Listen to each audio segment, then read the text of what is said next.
आजचा विषय आहे उपासना आणि कर्म उपासना. आत्ता जी आपण आरती बाबांची गायली त्या शब्द असा आहे, कर्म उपासना नाही. शब्द काय? कर्म उपासना नाही. एक नामाची एकतारी छेडून मन हर्षते. उपासना म्हणजे काय, कर्म उपासना म्हणजे काय, काय सांगता येईल? आणि तुम्हाला त्याचा दाखला द्यायचा म्हटलं तर आता लेटेस्ट मालिका चालली आहे नाथांची. त्यात ती कर्म उपासनेचा विषय सगळा चालू आहे की ज्यांना मच्छिंद्रनाथांनी ज्या गोरक्षनाथांसाठी जे माध्यम निवडलं होतं, स्त्री माध्यम, पण ते ईश्वराला मान्य नसल्यामुळं त्या माध्यमानं ती विभूती उकिरड्या टाकून दिली शेणाच्या ह्याच्यामध्ये. पण उपासने आणि कर्म उपासना काय सांगता येईल? व्यास, देशपांडे मॅडम, विद्यार्थी, उपासना म्हणजे काय? उपासना म्हणजे आपण जे नित्य नियमाने मनाला स्मरून जे देवाचं कर्म करतो, त्या देवाचं जे स्मरण करतो त्याला उपासना म्हणायचं. बरं, आणि कर्म उपासना म्हणजे काय मग? कर्म उपासना म्हणजे जे आपण रोजच्या आपल्या यज्ञ वगैरे असं जर केलं कर्म उपासना होणार. बरं, तुमची देवी कोणती? शाकंभरी. शाकंभरीच्या मागं लागला आणि शुक्रवार तिची पकडली. 11 शुक्रवार करताय किंवा शुक्रवारचा उपवास पकडला तुम्ही, काय नाही, सकाळपासून संध्याकाळपर्यंत काय निरंकार करायचा. संध्याकाळी ते बंदूक तुम्ही कुठे उभे राहायचे, माझं काम कर, बरोबर ना? 12 वर्ष उपासना केली. किती वर्ष केली? शाकंभरीला सकाळपासून संध्याकाळपर्यंत, शाकंभरी म्हणत नाही उपाशी राहा, पण तुम्ही राहिला उपाशी. संध्याकाळपर्यंत उपाशी राहिल्यानंतर संध्याकाळी काही कुटुंब पद्धत आहे संध्याकाळी सूर्यास्तानंतर सोडणं, किंवा काही कुटुंबात दुसऱ्या दिवशी सकाळी सोडणं पद्धत आहे, बरोबर ना? ही जी काही तुम्ही पद्धत करता याला आम्ही कर्म उपासना म्हणतो. काय म्हणतो? व्रतवैकल्ये, नवसायास, उपास तापास, लक्षात आलं का? कर्मकांड, या सगळ्याला शब्द वापरला गेला कर्म उपासना. आता कर्म उपासनेमध्ये गणित काय सांगतो मी? कर्म उपासना ही तुम्हाला ईश्वरी संकेताने प्राप्त नाही होत. काय सांगितलं शिवानी मॅडम? ईश्वरी संकेताने प्राप्त होत नाही. मग ती प्राप्त कशी होती? एक पोथी घेतली, तिचं वाचन केलं, ती कुठेतरी लिहिलेली असती, त्याला काहीतरी अनुभव आलेला असतो किंवा त्याने कुठेतरी कॉपीराईट मारलेला असतो, आणि तो अनुभव तो एक व्यवसाय या रूपानं प्रकाशन करून तुमच्याकडे देतो. आणि तुम्ही ते व्रतवैकल्य, उपास तापास, नवसायाच्या रूपामध्ये ते वापरता. जीवनाचा व्यय अपव्यय, वास्तविक ईश्वरी नामस्मरणामध्ये कुठलेही उपास तापास, नवसाय, व्रतवैकल्याचं काहीच गरज नाही. तुमचं हृदय जोपर्यंत चालू आहे तोपर्यंत तुमच्या शरीरात ईश्वर वासच करतोय. ईश्वर कुठे वेगळा नाही आहे. म्हणून शब्द असा वापरला गेला की अहम ब्रह्मास्मी. शब्द काय वापरला गेला? आणि त्याला दुसरा शब्द असा वापरला गेला कोहम, कोण ब्रह्मास्मी. लक्षात आलं का? तर जोपर्यंत कर्मकांड करतोय आपण तोपर्यंत मूळ ईश्वरापर्यंत पोहोचणारच नाही, हा सिद्धांत आहे. ज्यानं तुम्हाला, ज्या मातेनं किंवा ज्या बहिणीनं किंवा ज्या कुठल्या मैत्रिणी मित्रानं तुम्हाला काही उपासना दिल्या, तुम्ही त्याला एक शब्द, एक प्रश्न विचारा की तुला ती देवता किती टक्के प्रसन्न झाली? शब्द काय वापरला मी? एखाद्या व्यक्तीने एखादी देवता प्रसन्न झाली असेल, मी असं म्हणलं नाही की प्रसन्न झाली का म्हणून, मी म्हणतो किती टक्के प्रसन्न झाली. किती टक्केचा अर्थ असा की तुझ्या जीवनाचा संपूर्ण योगक्षेम ती देवता घेते का? जर माझा गुरु माझा योगक्षेम घेतोय आणि तुमचंही योगक्षेम माझ्या माध्यमातून माझे गुरु घेत आहेत, तर एक देवतेला काय शक्य आहे? पण रचना अशी आहे, तुम्ही जर आईपाशी जर म्हणला आई 10 रुपये दे चॉकलेट खायचंय, तर तिथं हाच काढून देणार तुम्हाला. आणि तुम्ही जर आईला म्हणलं आई दत्तगुरूंना अभिषेक घालायचा आहे 300 रुपये दे, ती 300 काढून तुम्हाला देणार. तुमची गरज किती आहे? तुमची गरज व्रतवैकल्य कर्मकांड. एक काम करा, 10 रुपये घ्या. देवता देत नाहीत असं नाही, देवता देतात, पण ते कर्मकांड किंवा ते जे विषय आहेत ते आम्हा भक्तांना इहलोकामध्ये कामाचे नाहीत आत्ता. कारण ते स्वर्ग विषय कुठले होते? आता आपण कलियुगात वावरतोय. सत्ययुग, द्वापारयुग, त्रेतायुग सगळे ते विषय होते. कलियुगात गरज कशाची आहे? तुम्ही दगड घ्या आणि त्या देव माना, पण त्याच्यावर इतकं तुम्ही प्रेम करा की दगडाला पाजर फुटला पाहिजे. तर शब्द वापरला नामस्मरण. शब्द काय वापरला? मरण दिसेपर्यंत नाम घ्यायचे म्हणजे नामस्मरण. नाम किती घ्यायचं? व्यास. म्हणून मी विचारतो, तुम्ही मला का मेसेज का टाकला नाही आय लव्ह यू म्हणून? टाकला असता, बिघडलं असतं का? पण सवय लागली आहे. काय मयूरा, सवय काय लागली? गुरु कुठं पळून जात नाही, लागली सवय अशी. जोपर्यंत तुम्हाला गुरुशी एकरूप होता येत नाही, अहो तुम्ही देवाशी एकरूप कसं होणार? हां, देवाशी एकरूप तुम्ही कधी व्हाल? निर्गुण अवस्थेत गेलात तर व्हा. तुम्ही सगुण अवस्थेत आहात. सगुण म्हणजे जिवंत. निर्गुण म्हणजे जसं आता कोरोना आहे ती अवस्था. निर्गुण म्हणजे काय? आता करोना आहे ना, ती अवस्था निर्गुण. आणि निराकार म्हणजे त्याच्यावरचं सोल्युशन विदाउट मेडिसिन. काय सांगितलं? कोरोनावरचं सोल्युशन विदाउट मेडिसिन काय सांगू शकाल तुम्ही? निराकार अवस्था. आता काय सोल्युशन तुम्ही सांगाल? रेमडेसिवीर.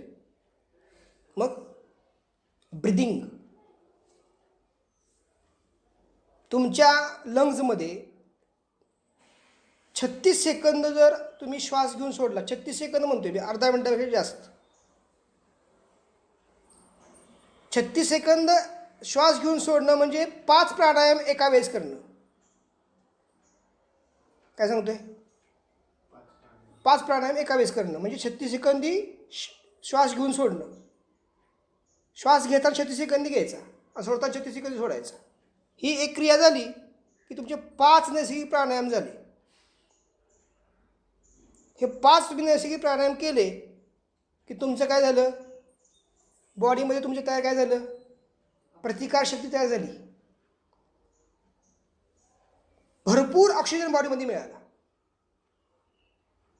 प्रतिकारशक्ती तयार झाल्यानंतर बघा ना, पेशंटचा नातेवाईक असतो, नातेवाईकाला आजार होत नाही लवकर, पेशंटला कवर करत घरी आणतो, मग तो आजारी पडतो.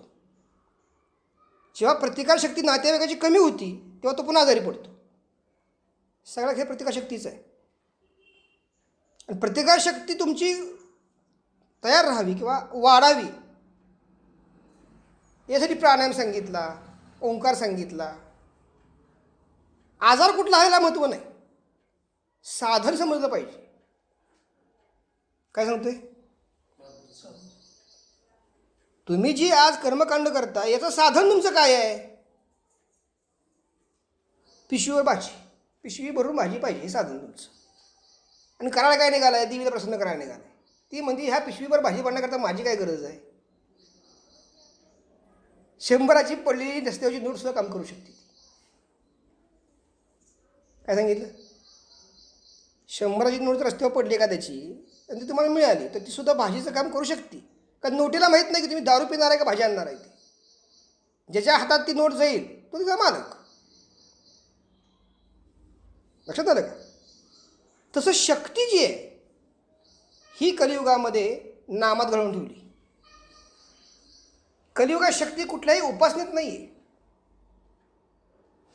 मी आजपर्यंत एकही उपवास केला नाही, एकही व्रतवैकल्य केलं. तुम्ही माझ्यापेक्षा भाग्यवान आहात का? भाग्यवान आहात की तुम्ही सगळं केले. आणि मी काहीच केलेलं नाही. मी फक्त गुरुचं चरण पकडले. सद्गुरु चरण सुचित हस्ते युक्तीने धरा. म्हणजे ओढून नाही पकडलं, युक्तीनं पकडलं. ओढलं तर गुरु खाली पडतील की. लक्षात आलं का? तर काय केलं पाहिजे आपल्याला? कर्म उपासनेतून बाहेर आलं पाहिजे. काय केलं पाहिजे नितीन? कर्म उपासनेतून तुम्ही बाहेर याल, कर्म हा विषय थांबला, सुरू झाली फक्त उपासना. आणि मग शब्द ह्याने वापरला स्वामी रामदासांनी, उपासनेला दृढ चालवावे. नुसते स्तोत्र म्हणून काही फायदा नाही, त्याचा अर्थ समजला पाहिजे. उपासनेला दृढ चालवावे, भूदेव संतांशी सदा नमावे. जिवंत व्यक्ती भूदेव संत समाधीस्थ झालेले नव्हे. कारण समाधीस्थ झालेले तुम्हाला काय बोलतात तुम्हाला कळणार आहे का? आणि जिवंत संतांचं पटत नाही, समाधीस्थवाल्यांचं कळत नाही. प्रोग्राम अवघड आहे. भूदेव संतांशी सदा नमावे, सत्कर्मयोगे वय घालवावे. सत्कर्म म्हणजे काय हो? हा, ज्या कर्मामध्ये तुम्हाला केसावेळी सुद्धा अपेक्षा नाही. हे केस आहेत ना आपले, केस, एक केसातला काढायचा अंगावर ठेवायचा. तुम्हाला जाणीव होईल म्हणजे आता केस पडला. तुमचाच केस तुम्ही जर ठेवला कशावर? हातावर, तुम्हाला जाणीव होती का नाही? केसात तुम्हाला स्पर्श समजतो ना तो केस आहे म्हणून. एवढी सुद्धा अपेक्षा सत्कर्म प्राप्त करताना नाही पाहिजे. म्हणून आपल्या प्रार्थनेत दिले, निरपेक्ष निस्वार्थ बुद्धीने करून जे कोणी ह्या जगतात दुःखी कष्ट आहेत त्यांची सेवा कायवाच्या मनाने करू. स्वार्थ आला की गेलं. अवघड प्रोग्राम आहे पण सत्य. केसा एवढी सुद्धा काय नाही पाहिजे, अपेक्षा नाही पाहिजे. निरपेक्ष बुद्धीने.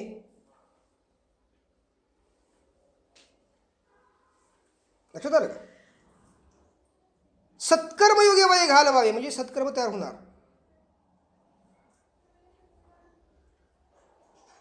आणि आत्ताच्या तुमच्या जीवनामध्ये सत्कर्म करणं फार अवघड आहे. काय काय अवघड आहे? ह्याच्या लग्नाला गेलो, साडी घेतली, माझ्या लग्नाला आली साडी आणली, जमा आणि नावे = 0. सत्कर्म किती झालं? 0. सत्कर्माचा अर्थ काय?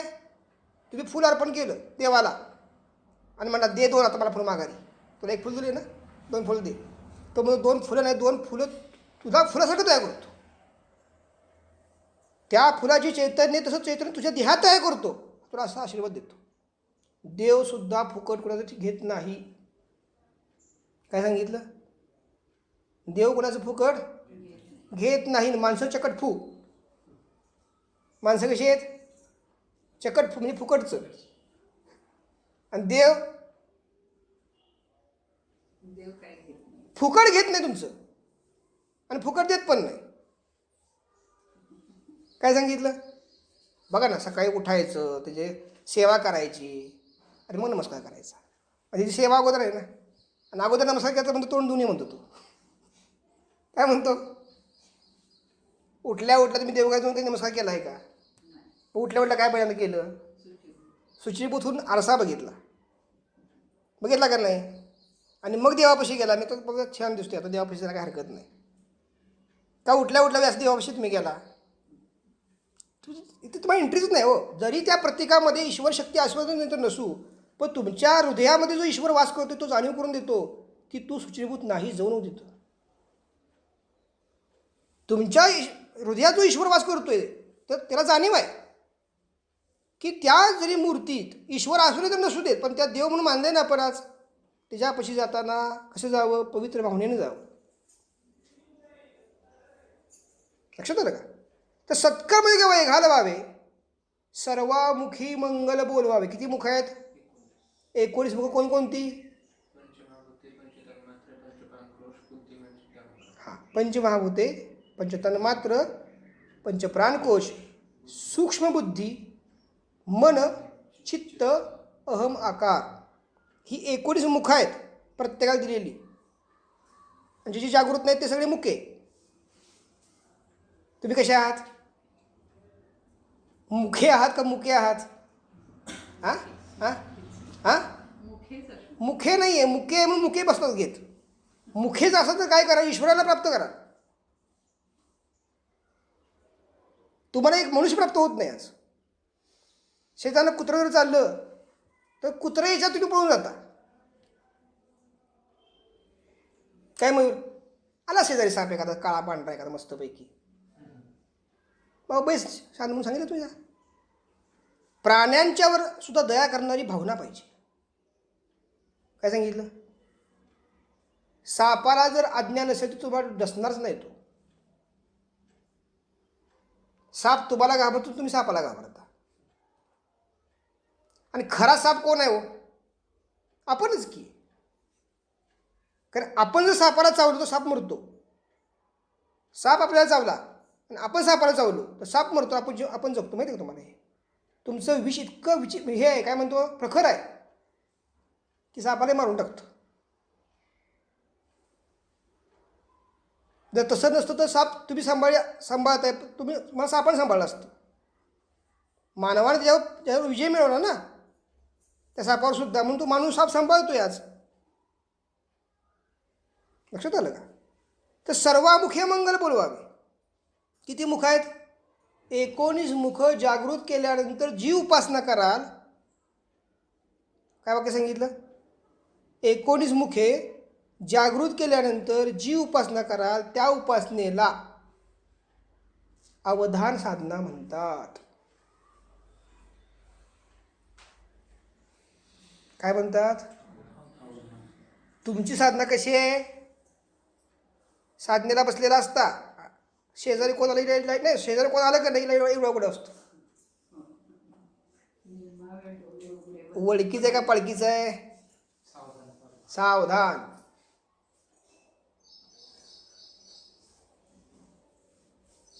तुम्ही काही मूवी बघितले असतील, पिक्चर बघितले असतील, त्यामध्ये त्या विभूतींना किंवा ते जे कोण साधक बसलाय त्याच्या अंगावर वारू तयार झालं. आता वारू तयार होता, तो हल्लल का? आपली हात आपल्या कंट्रोलमध्ये नाही आहेत.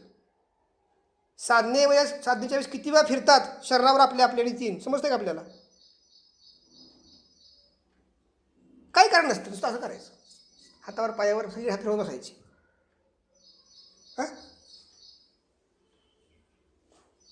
देह पुलकित होणं, देहातून दोष बाहेर पडत असताना देहाला काय होतं? खास सुटती. अष्टभाव आहेत ते जागृत होतात. कोणा डोळ्यातनं पाणी येणार, कोणाला आळस येणार, कोणाचे पाय जाड होणार, कोणा पाय गरम होणार, कुणाला मुंग्या येणार, कुणाला उठून पळावंसं वाटणार, कुणाला काय सुचत राहणार नाही. हे 8 भाव आहेत, साधना करताना जागृत होतात सगळे, आणि त्या माध्यमातून देहातले दोष बाहेर पडतात. आणि हे कधी घडू शकतं? फक्त उपासनेत घडू शकतं, कर्म उपासनेत घडत नाही. कर्म उपासनेत काय घडतं? म्हातारं होईपर्यंत खिचडी खायची. काय करतं कर्म उपासनेत? म्हातारं होईपर्यंत खिचडी खायची, चुकून नातवाला मागितली की त्याला 2 घास फक्त द्यायची आणि म्हणायचं माझा उपवास आहे, तू जास्त मागवू नकोस. कारण हिचा परमेश्वर खिचडी असते. परमेश्वर कोण आहे हिचा? पांड्याला कधी खिचडी मिळाली का सांगा मला तुम्ही आजपर्यंत? पांड्या कोण? पांडुरंगाला कधी खिचडी मिळाली आहे का आजपर्यंत? कारण नामदेव त्याला अशी हाक मारायची, पांड्या, काळ्या, अमुक तमुक. तेवढी काय होती? तेवढं प्रेम होतं, तेवढी एकरूपता होती का नाही? पण त्याला कधी खिचडी मिळाली का? नाम्यालाही नाही मिळाली, पांड्यालाही नाही मिळाली. हे ना मात्र खिचडी दे. महाशिवरात्री आली की हिथं वगैरे येईपर्यंत कुठं कोपरावर सगळे हाणायचं. काय हाणायचं? ते हाणायचं म्हणजे शंभो शिव शिव शिव शिव शिव. तो म्हणतो निघून गेलो मी तिथं. तो म्हणतो तुझ्यापेक्षा थांबत नाही. लक्षात आलं का? 11 वाद्य काढून बघा. शिवल्यामृत ग्रंथातला. मी काय वाचलेलं नाही, तुम्ही काढून बघा. काय दिलंय माहिती आहे का? ज्या भक्तानं पराकुटीच्या उपासना केल्यात त्या शव प्रसन्न झालेत. उपवास पराकुटीचे. तुम्ही देवा शिवी द्या, काय अडचण नाही, पण अंतःकरणापासून द्या. तुमच्या जवळ तू जवळ येईल. मनात मळ नाही पाहिजे. काय नाही पाहिजे? आता मी तुम्हाला बोलतो म्हणजे मनात काही मळ नसतो. एकच डोक्यात विषय असतो की आपल्याला जे मिळालं आहे ना त्यातलं काहीतरी येणं घेऊन जावं, या भावनेपोटी बोलतो. तुम्ही काय म्हणता? दादा बोलले.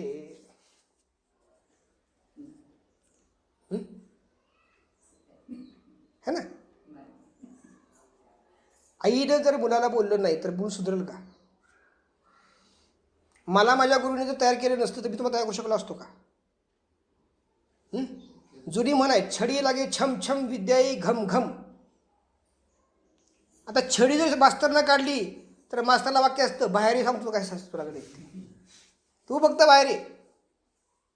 आमच्या काळात छडी बघितली की आम्ही काय होत होतो, कंट्रोलमध्ये येत होतो. आत्ताच्या मुलाला छडी असली की मुलं काय सांगतात मास्तरना, तिकाटनं ती या माझ्या पण दुसरी छडी छल्ली ते तयार आहे. आणि हल्लीच्या मुलांना मारलेलं आईवडिलांना आवडत नाही का? सोनं आहे माझं. काय आहे? सोनं. देव म्हणतो थांब जरा, तू म्हातारा झाल्यानंतर तुला सोनं दाखवते कसं आहे ते. हल्लीच्या कुटुंबात एक प्रकार सांगतो तुम्हाला, गणित. मुलांच्याकडनं मोठी बडस मार खायला लागलीत. लहानपणी प्रेमानं आणि वयोवृद्ध झाल्यानंतर कशी रागानं. आणि मग ती देवाला म्हणतात कशाला घातलेला जरा मला कोणास ठाऊक. संस्कारांची गरज आहे. ह्याची गरज आहे. तर तुम्हा भक्तांना माझी हात जोडून विनंती आहे की कर्मकांडात लागू नका. काय सांगितलं? 33 कोटी देव आहेत, एकाच्या पण नदी लागू नका. खाली कोण येणार नाही. तर खाली काय आहे? नाम आहे. खाली काय आहे? संस्कार आहेत. खाली काय आहे? साधना आहे. लक्षात आलं का?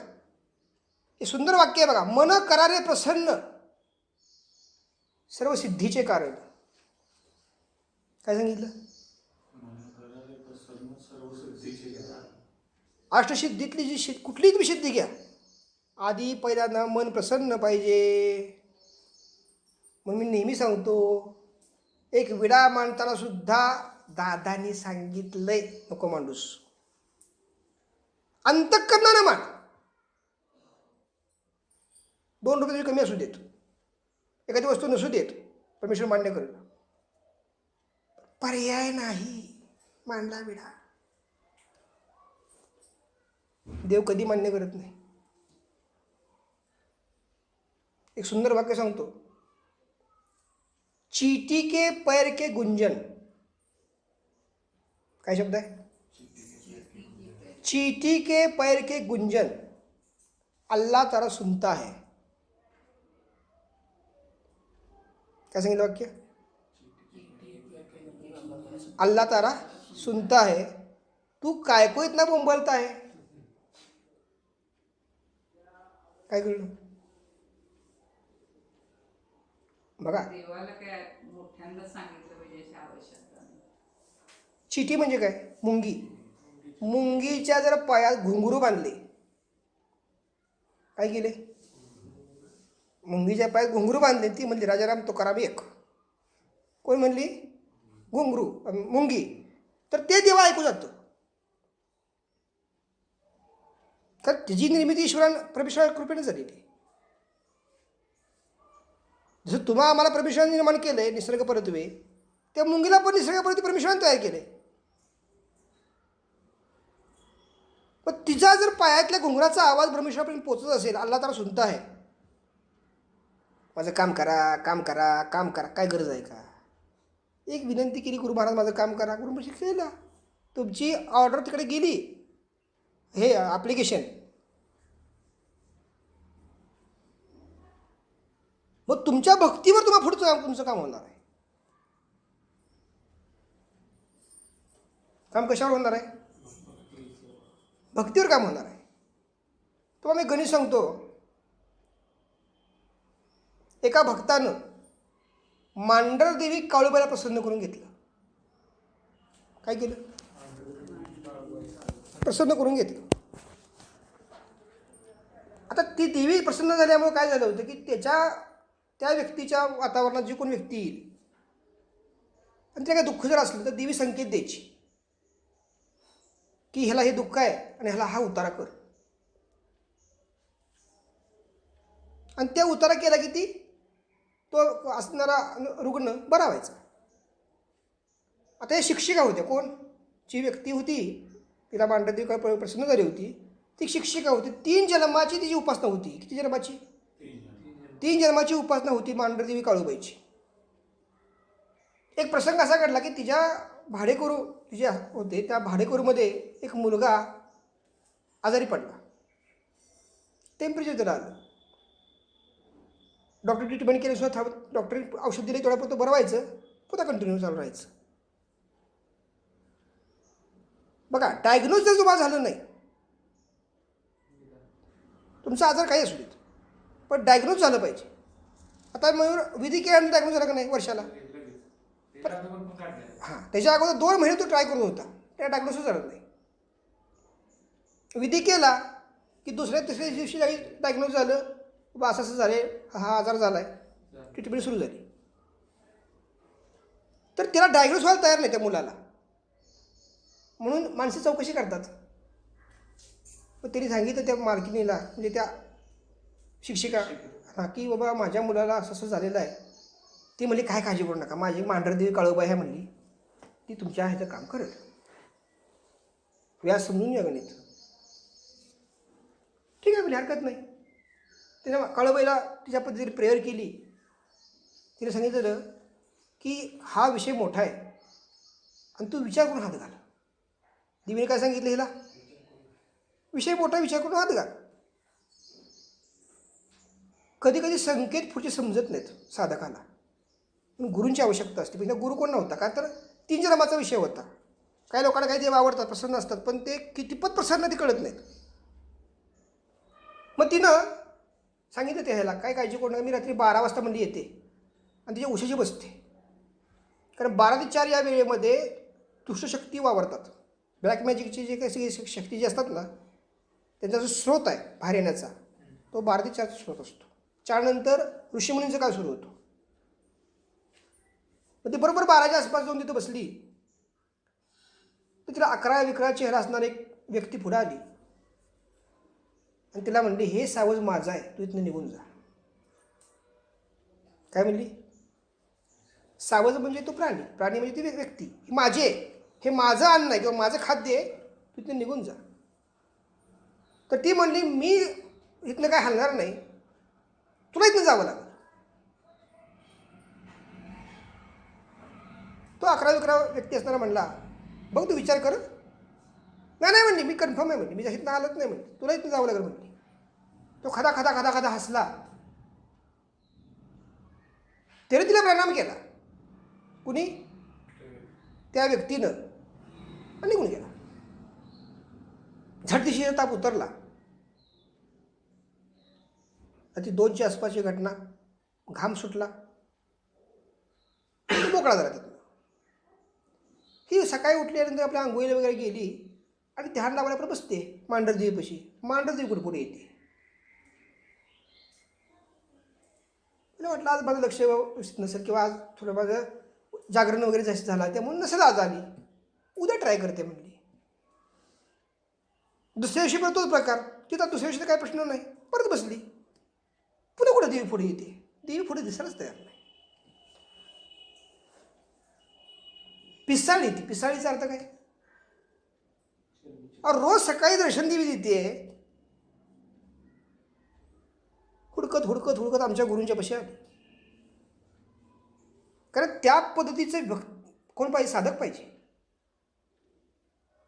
आणि दादाने सांगितलं पराक्रम केला 3 जन्माचं गेलं. काय सांगितलं? ते तुम्हाला कसं कळलं? मी तुझ्या देवतेची उपासना करत होती ती देवता माझ्याकडे आहे, कारण 33 कोटी देवता इथं आहेच. आणि तू 3 जन्माची प्राप्त केलंस ते त्या एका शक्तीने घेऊन गेलं. ती शक्ती तू आता सामान्य साधक राहिली. सामान्य साधक म्हणजे काय? आ ई ई पण सुरू करायची, ढसा रडायला लागली ती. म्हणली माझं सगळं केलं ती हरकत नाही, पण किमान तिचा माझा आशीर्वाद असावा.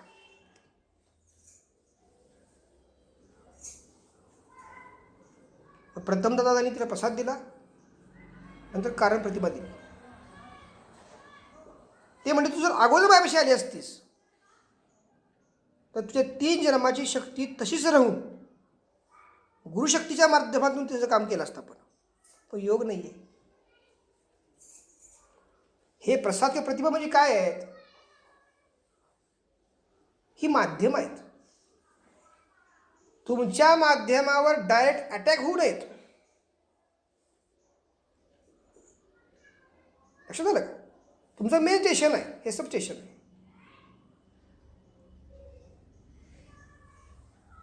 पण हे समजण्याकरता काय पाहिजे? साधक थोडा तयारीचा पाहिजे. म्हणून प्रत्येक भक्ताला मी एखादा फोटो किंवा एखादा प्रसाद देत असतो. का देतो? स्टेशन आहेत ती माझी. एखाद्या शक्तीला वाटला तुमच्या अटॅक करावा तर ती पहिल्यांदा अटॅक पुन्हा होणार त्या प्रसादावर होणार. प्रसादावर अटॅक झाली ती गुरुशक्तीला जाणीव होणार की या भक्तावर संकट आहे.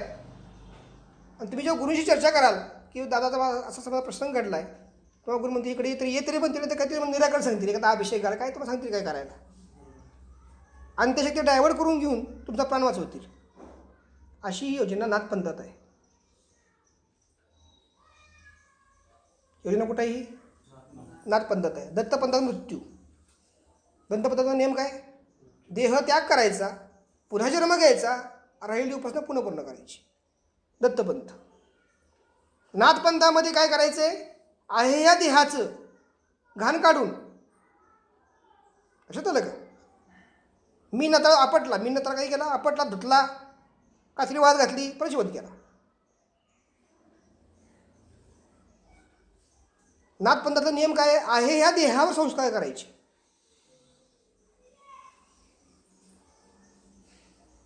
दत्तपंथाचा नियम काय? देह वस्त्र बदलायचं.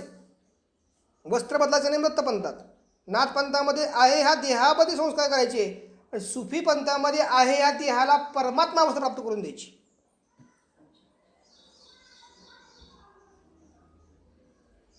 काय कळलं? अवघड आहे? सोपं आहे. सुफी पंथातली अवस्था काय? परमात्मा अवस्था. 1100 वर्षाच्या मझारी आहेत. वाट बघतायत, वाट स्पिरिच्युअल माध्यम मिळण्यासाठी. कोण येते कोणाचा उद्धार करू? लक्षात आलं का? वाक्य असं आहे, दुःखी जरी तो अश्रू ढाळता मोती करीन त्याला. मोती करीन त्याला. मोती करीन म्हणजे त्याला उद्धार करीन. अश्रू ज्याचे पडतील त्याचा उद्धार. कच्ची मजार आहे कुतुबुद्दीन काकींची दिल्लीमध्ये, त्यांचं वाक्य आहे. तर 7 जन्मामध्ये एक विद्या मिळते. 7 जन्मामध्ये एक विद्या. कुणाला हिलिंग मिळेल, कुणाला ट्रान्स मिळेल, कुणाला क्लिअर ऑडियन्स मिळेल. म्हणजे मी जे आता करतोय ना निराकरण पद्धती, या 4ही पद्धती एकत्र असणारं माध्यम विरळ आहे, मिळणं कठीण आहे. का? 7×28 जन्माची ती आहुती लागते. आणि सगळी शास्त्र जी निर्माण झालीत ना, ही निर्माण कशातून झाली? तुम्हाला बघा, माणूस म्हणजे की बिंदू आला का नाही, का जो अभ्यास करा बिंदू वेगळा काढला, त्याचं हे वेगळं आहे. रचना एकच आहे की. रचना बदलली कोणाची? सगळ्यांचा आधार ईश्वरच आहे. सगळ्यांचा जन्म मातेच्या नाभीतून, तुमच्या नाभीतून झालेला आहे. हा, कोण कपातनं जन्माला आलं? नवनारायणचे अवतार फक्त वेगळे आले. बाकी सगळ्यांचे अवतार कसे आहेत? मातेचं आणि पित्याचं कर्म घेऊन जन्माला येतात. काय सांगितलं? माता पित्याचं कर्म घेऊन अपत्य जन्माला येतं, म्हणजे माता पित्याच्या वासना घेऊन जन्माला येतं, म्हणजे माता पित्याचं पाप पुण्य घेऊन जन्माला येतं. म्हणून माता पित्याचा उद्धार त्या पुढच्या पिढीने करायचा असतो.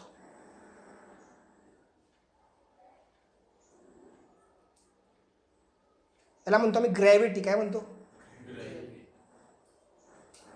सगळे विषय तुमचे कुठं दडलेत? कुठं? ग्रॅव्हिटीत. जायचंय कुठं? कॉस्मिकमध्ये. किती मोठा पल्ला आहे. कपाळाचा स्पर्श आपण भगवंताच्या चरणाला करतो.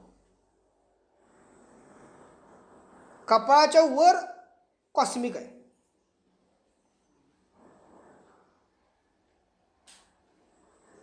नाभीचा स्पर्श भगवंताच्या चरणाला करत नाही, मग मला लोटांगण घालायला लागेल सगळं पूर्णपणे.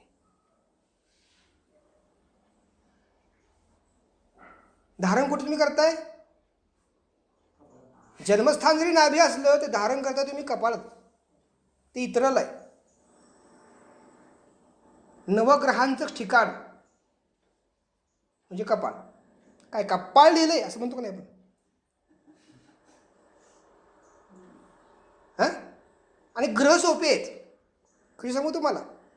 सोमवार ते रविवार 7 ग्रह. सोमवार ते रविवार किती ग्रह झाले? 7. आणि राहू किती? 2 ग्रह. 9 ग्रह तयार झाले. आणि तुमचं संकट म्हणजे ग्रहण. काय कळलं? संकट म्हणजे काय? ग्रहण.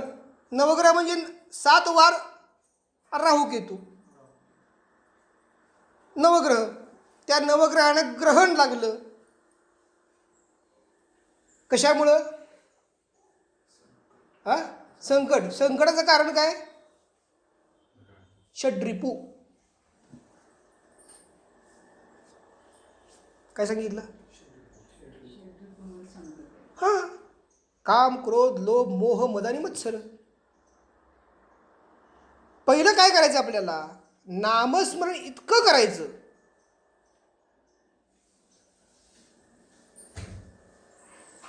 की देहाचं जडत्व 75% कमी झालं पाहिजे. काय सांगितलं? देहाचं जडत्व. ज्या वेळेस तुम्ही साधना करता तुम्हाला असं वाटतं की पाय बदलावा, याचा अर्थ तुमचा देह जड आहे.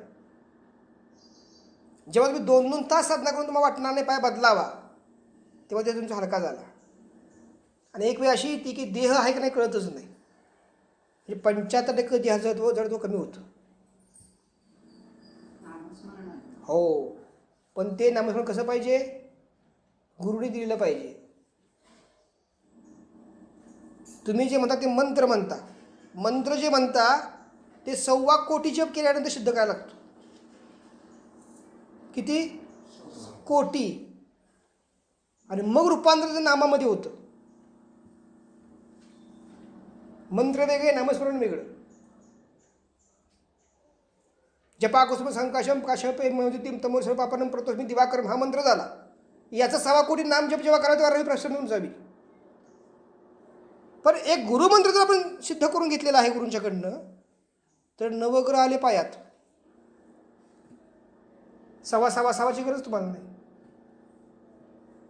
म्हणून वाक्य सुंदर आहे. हे जे दान दे का देवाचा विसर न व्हावा. गुरुराया तुम्हाला हे दे की मी जे प्राप्त करू शकत नाही ते तुला प्राप्त झालंय ते तुम्हाला दे. ते दान दे मला. आज समजा मी 108 नामस्मरण तुला होम करून घेतला. 108 नामस्मरण तुम्हाला काय वाटतच नाही. ओम श्री साईनाथ आहे ना. पण ते ओम श्री साईनाथ किती म्हणलं गेलं? 10 कोटी म्हणलं गेले अगोदर. 10 कोटी म्हणून त्याचे सगळे प्रकार करून झालेत. आणि मग तुम्हाला मी जेव्हा दीक्षा म्हणून जेव्हा ती देतो तेव्हा एक माळ नामस्मरणाची तुम्हाला दिवसाला काफी आहे 24 तासाला. साईनाथ एक माळ फक्त. साईनाथ हां माझी. हां, मग ते नामस्मरण झालं दीक्षेनंतरचं. दीक्षेच्या अगोदर मंत्र, दीक्षेनंतर नामस्मरण. सोपं आहे की नाही? कष्ट गुरु नाहीत, तुम्हाला काय कष्ट आहेत? मग त्या प्रित्यर्थ गुरु मागतात, हे आण ते आण ते आण ते आण.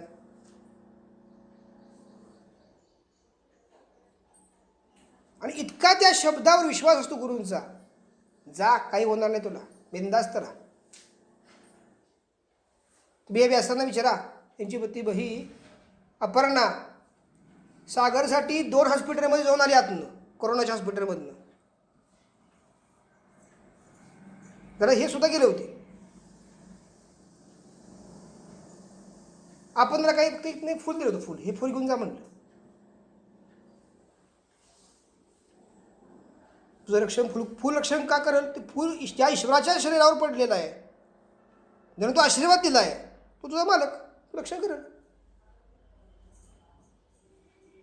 श्रद्धा पाहिजे, अंधश्रद्धा बिलकुल नको. पण श्रद्धा किती पाहिजे? पराकोटीची, की हे जे करतील ना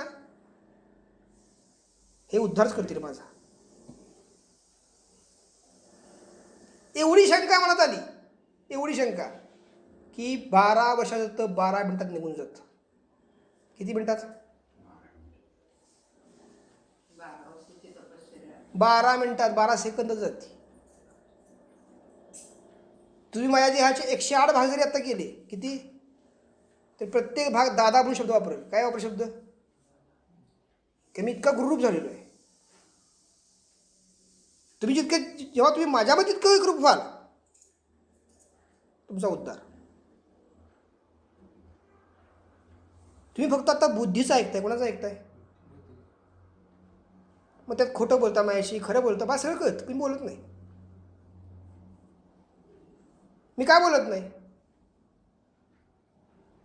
तुमच्या बुद्धीला घर्षण करायची माझी गरजच नाही मला, त्याच्यावर मी पोचलेलो आहे. बघा, बुद्धीचं घर्षण कोण करेल? समबुद्धीची लोक करतील, बरोबर ना? 2 वकील एकमेकाशी भांडणार पक्षकारासाठी, 2 शिक्षक एकमेकाशी भांडणार विषयासाठी, आई वडील एकमेकाशी भांडणार मुलांसाठी. पण जो कॉस्मिकमध्ये गेलाय त्याला गरज काय भांडायची तुमच्याशी?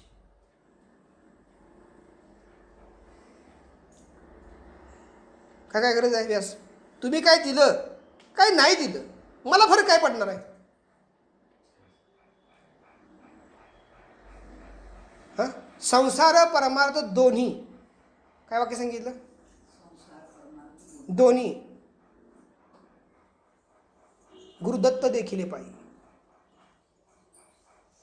माझा रक्षण करता दत्तगुरू आहेत. त्यांची जोपर्यंत इच्छा आहे तोपर्यंत माझा श्वास चालू राहणार, तुमचं मी कल्याण करत राहणार. ते म्हणजे सर बाबावर मी निघालो.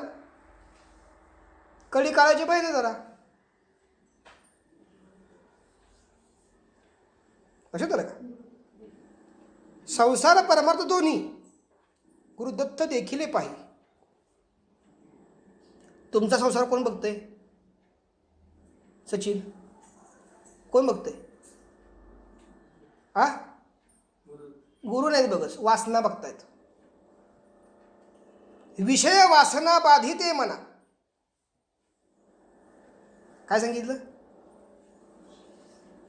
विषय वासना बाधिते मना ही एक अवस्था झाली. दुसरी अवस्था मगाशी म्हणलेली मन भजनी रंगले. रंगलं पाहिजे तिथं. ते कधी रंगल? विषय वासनेतनं बाहेर पडलं तर रंगल.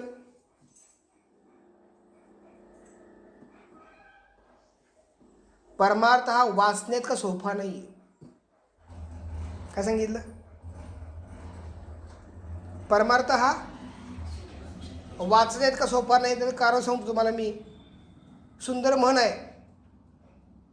सुंब जळतो पण पीठ जळत नाही.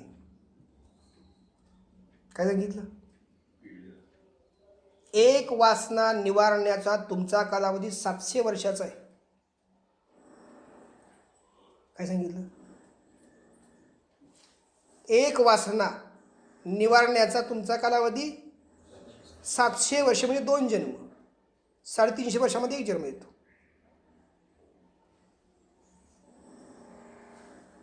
आणि प्रत्येक वासना निवारण करताना तुम्हाला फ्लॅशमध्ये येता, म्हणजे तुम्ही अनुभव घेऊन मग त्यातनं बाहेर पडता.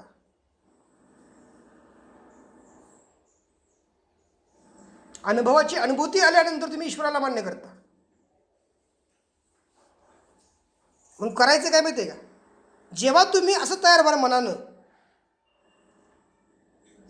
गुरु महाराज वाणी मज द्या अखंड भजन करू, असं तयार झालं पाहिजे. शुभम, तू जे म्हणशील ते करतो मी, माझा उद्धार कर. हा शब्द जर भक्ताचा गुरुपाशी आला, अवघे 6 महिने पुरेसे आहेत. किती? फक्त 6 महिने म्हणतोय मी. पण 6 महिने तुम्हाला घ्यायसाठी जर तुमचा तो योग गेला तर पुन्हा 20 जन्म वेटिंग आहे. किती जन्म वेटिंग आहे? का सांगा बरं?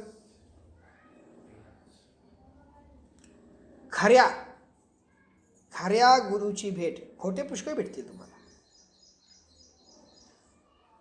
पण खऱ्या गुरुची भेट 20 जन्मामध्ये एकदा होती.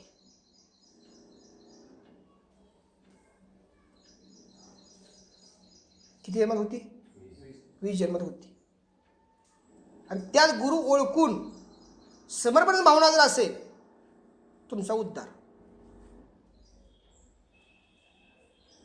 आणि जर त्यात गुरु तुम्ही फक्त ओळखले कामापुरते, कामाट्या,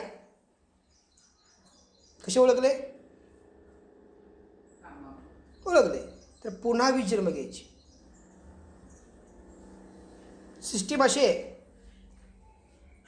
मायनस आणि प्लस, निगेटिव्ह आणि पॉझिटिव्ह असल्याशिवाय लाईट लागणार नाही. गुरु शिष्य एकत्र असल्याशिवाय तुमचा उद्धार होणार नाही. काय सांगितलं? होणारच तुमचा नाही. तुम्ही कुठलीही परंपरा बघा, कुठला तुम्ही धर्म घ्या, हिंदू घ्या, मुस्लिम घ्या, शीख घ्या, ईसाई घ्या, पारसी घ्या, तुम्ही कुठलेही धर्म घ्या, प्रत्येकामध्ये गुरु शिष्याची एकरूपता असल्याशिवाय उद्धारच होणार नाही. आणि गुरु कसा पाहिजे? निस्वार्थी, निरपेक्षी. गुरु कसा पाहिजे? हल्लीची जी गुरु आहेत, टीका टिप्पणी कोणावर करायची नाही मला. बघा, भक्त तयार करणं आणि भक्तांचा उद्धार करणं फार मोठी गोष्ट आहे. आज तुम्ही बाहेर प्रार्थना म्हणता, आरती म्हणता, तुमच्याकडून तयारी चालली आहे. ताई, काय चालली आहे? तयारी. तुम्ही जेव्हा निराकरण शिकाल, दोरे कसे बांधायचे, तामण कसं द्यायचं, प्रसाद उतारा कसा करायचा, माझं चॅलेंज आहे. दुःखी माणूस पुढे आलाच पाहिजे. मला तळमळ असते की ह्याला बाहेर कधी काढू आपण. तळमळ काय पाहिजे? दुःखी जरी तो अश्रू ढाळता, मोती करीन त्याला.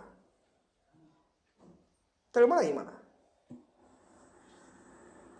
मला नेहमी वाक्य असते, येताना रडतेच माझ्यापेशी, दुःखानं जाताना हसत जायचं. काय विचारते? बरोबर ना? येताना तुम्ही कसा आला?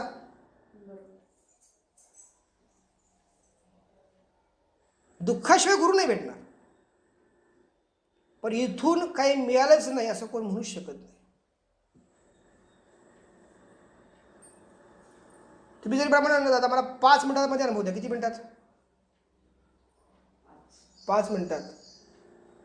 तेव्हा 5 मिनिटात अनुभव देऊ शकतो. तुम्ही स्वतः अनुभव घेणार आहे तो. मी देऊ शकतो, मी मग दाखवणार नाही तुम्हाला ते. तुमच्या माध्यमातून तुम्ही जे नामस्मरण कराल त्यातून तुम्हाला तो अनुभव येणार.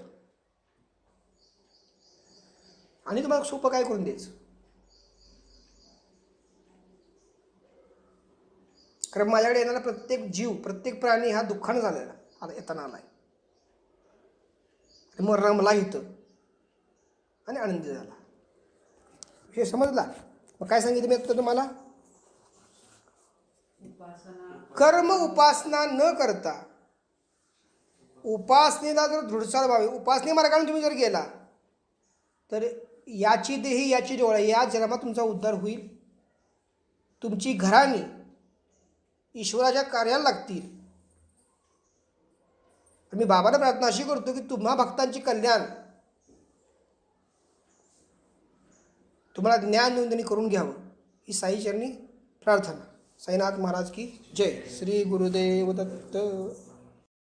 आजचा विषय आहे उपासना आणि कर्म उपासना.